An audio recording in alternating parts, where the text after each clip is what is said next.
يا أيها المزمل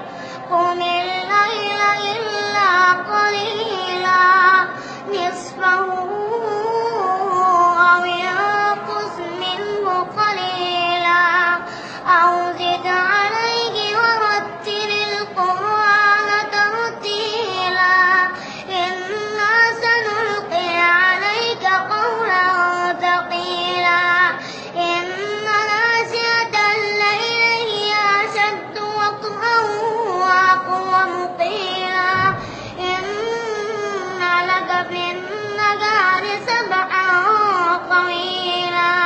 واذكر اسم ربك وتبتل إليه تبتيلا رب المشرق والمغرب لا